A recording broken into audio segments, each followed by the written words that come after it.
Am I the a-hole for making Christmas awkward when I said I didn't care if my mom ended up divorced? My dad died when my mom was pregnant with me, 15 male. My brother was 6 when dad died and always talked about him and told me stories about him. He was really affected by dad's death and kept him alive for me in a way. I can't describe it, but some of my favorite memories are of my brother telling me bedtime stories that were just stories about dad, instead of stories from books or made-up stuff. He only had 5 he knew from living them, but they were the best. He also told me stories he got from my dad's family too, just way less frequently since they weren't his lived stories. The stuff made me feel like I still had a dad, even though I didn't have one with me. When I was 6, Mom met my stepdad and married him after 5 months of dating. He wanted a really fast family and wanted to adopt me and my brother. But my brother hated him for expecting it. They had a fight when it was mentioned because our stepdad said he'd be the man of the house and our family. So it only made sense.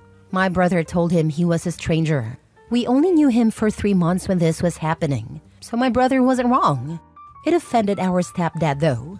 I wasn't okay with it either, and that ticked him off more.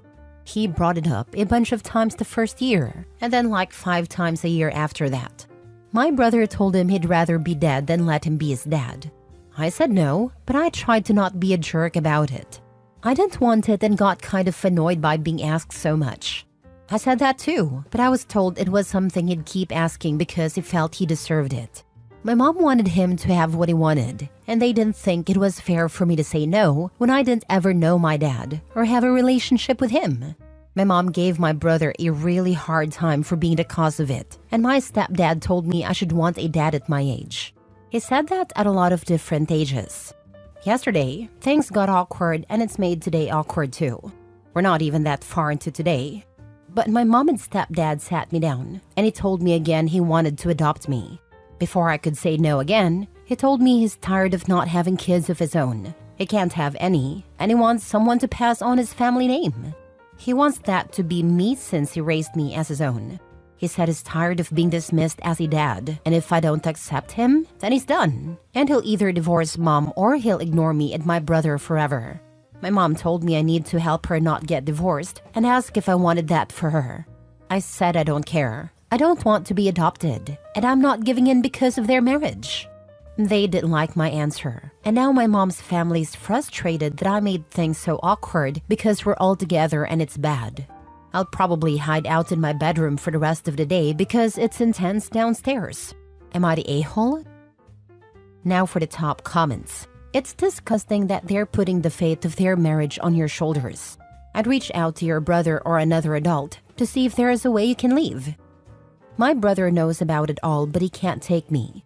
My mom would fight it, and she would win because my brother is my brother and not my second parent. He looked into whether I could live with him a year ago, and he was told even if I wanted it, we wouldn't have a chance when I have a living parent. Not the a-hole. You are absolutely not responsible for your mother's marriage. The foundations of their marriage have absolutely nothing to do with whether they adopt you or not. She seems to be manipulative. 100% this. And Opie did not make Christmas awkward. His mom and her husband ruined Christmas with their emotional blackmail. They're massive a-holes, and so are the relatives trying to blame Opie. The relatives from mom's side of the family only care about the mom. It's frustrating how family often jumps to blame the kid instead of holding the adults accountable. Opie deserves support, not guilt for their choices. This is a huge burden for such a young person. You'd be surprised to know adults who own up to accountability has drastically dropped over the years. And something tells me this free fall wouldn't get any better anytime soon. Next story. Am I the a-hole for calling my soon-to-be ex-husband a freaking psycho for putting the news of our divorce in the kids' presents? My soon-to-be ex-husband and I have been married for a long time, but we're going to get divorced soon. We've had our fair share of fights here and there, which is normal for any couple, but he's the type of man who complains a lot, makes a ton of demands, and rarely acknowledges me or includes me in big decisions. Things had already been bad between us, but it got worse when he received his diagnosis. He's suffering from a medical condition. While I sympathize with his condition, I knew this was going to be the end of our marriage. I knew I could not handle this version of him with his condition at all. So I was very honest with him and told him that I wanted a divorce. He was open to it, yet resentful towards me. But he had been for a while now, so yeah. We agreed to tell the kids after Christmas and just be together as a family and enjoy the holidays. Well, he wanted to be petty and get back at me, but I didn't think it'd go to such lengths. In the morning, when our kids, they're 13 and 15 by the way, opened their Christmas presents, they were shocked to find out their dad and I are getting divorced. Their dad printed this on paper and put the papers in their gift boxes. It was horrible. Especially the way he worded it. Merry Christmas. Your mom is divorcing me. The house turned into a crying mess. He wasn't even there. He went to get coffee or something. He knew what was going to happen. Thus, he left the house in the morning. I didn't know what to do. I tried my best to get them to calm down and they called my mom. He came back and I absolutely blew up at him and called him a freaking psycho for doing this to the kids. On Christmas, no less. He defended himself, saying I was no better for deciding to end our marriage right after his diagnosis. I told him it was more because of his awful character than anything else, but he has tainted my image to the kids, as they now think I'm leaving him because of his condition and refuse to speak to me. It got out and in-laws got involved. He told everyone I called him a psycho and yelled at him for telling the kids the truth. They all came at me, especially his mother who hated me all those years for no apparent reason. She called me a bee and said that if my relationship with the kids is ruined, then it would be because of my own doing, and I have no one to blame but myself for being such an awful wife and mother. It escalated. He's moving out, and the kids are with my mom. I'm feeling utterly devastated right now, but started to think that my outburst was unnecessary. And calling him a psycho and causing a scene instead of de-escalating the situation might have been wrong. Remember, your relationship with your children is a marathon, not a sprint. One day they will look back on this and think their dad is a psycho. They will have lots of other examples of him being a nut job by then. Remember the Christmas dad traumatized us? While sipping wine together in their 30s over a Christmas dinner. Always be the bigger person. Always rise above and put your kids first. Trust that your soon-to-be ex cannot hide his rotten core forever. Honestly, this should be documented as an attempt at parental alienation when the conversation turns to custody. I love this advice. When your kids are older, they'll see everything for what it is. You can't control what their dad does, but you can control how you respond. Keep being the bigger person even when it's hard. They will remember who was there for them. Don't wait for them to be older. Explain why you're leaving. They're both old enough to understand. What he did was petty and wrong, but you're certainly being incredibly vague about the important details. We only have your side of the story when it comes to why you're getting divorced, and you admit that his medical condition is a major reason you're choosing to divorce him now, so I'm not sure you're much better. Until you provide more details about the cause of the divorce or his medical condition, I'm saying everyone sucks here. My relationship with him has been bad already, and now I just don't think things will get better after his diagnosis. In fact, I'm 110% certain they'll get worse. I'm sure he'll just get more needy and controlling, and I don't think I can take it. Next story. My wife is sad because I got my sister a much more romantic Christmas gift than I got her. Am I the a-hole? Last night, my family hosted a gift party. We invited siblings, parents, and grandparents. The party was going great, and everyone was genuinely happy when they opened their gifts. My wife had a Christmas list, and I got my wife all the items from the Christmas list.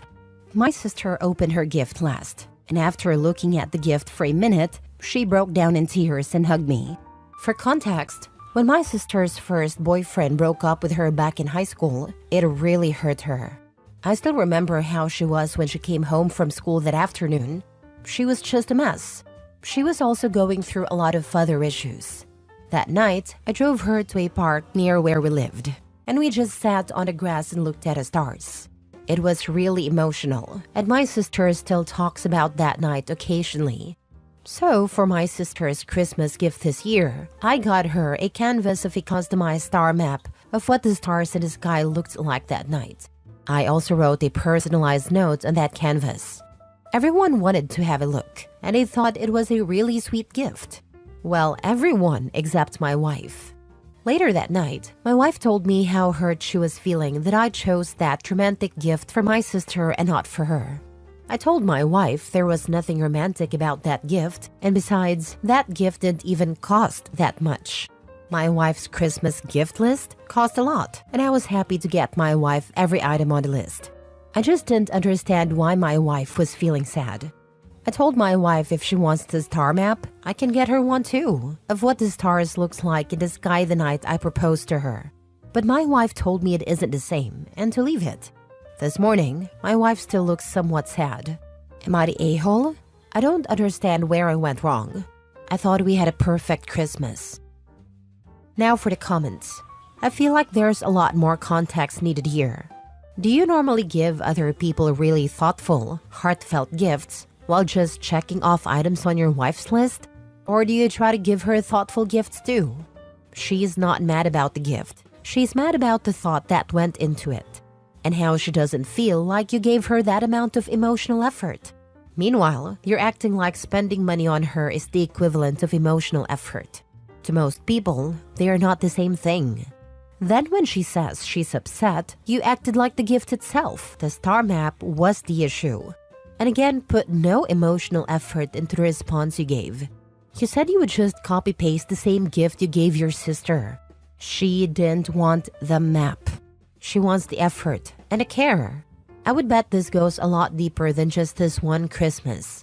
How often do you put effort into other relationships while acting like your relationship with the person you chose to marry is on the back burner?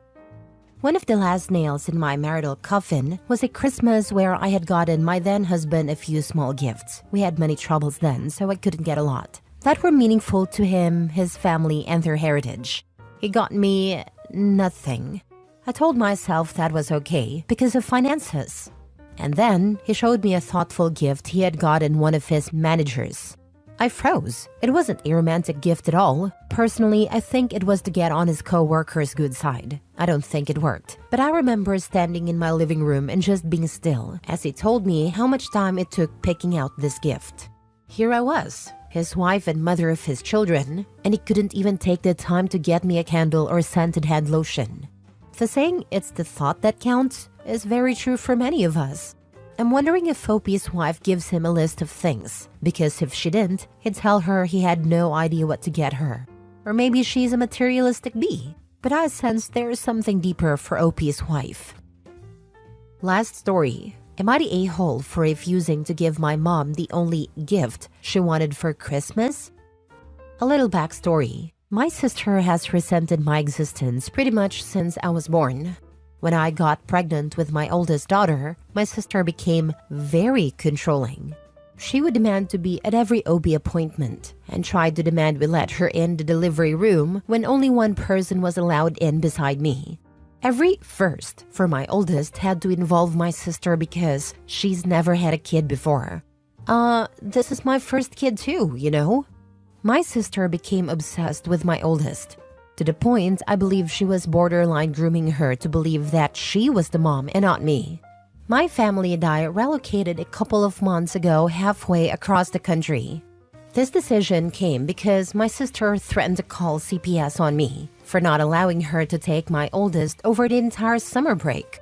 She told me she'd have me lose custody of both kids. The reason I wouldn't let her take my oldest for the summer was because she had literally just threatened to bring her pistol to my mom's house and put a bullet in my fiancé's head. We moved a few months back to get away from that toxicity.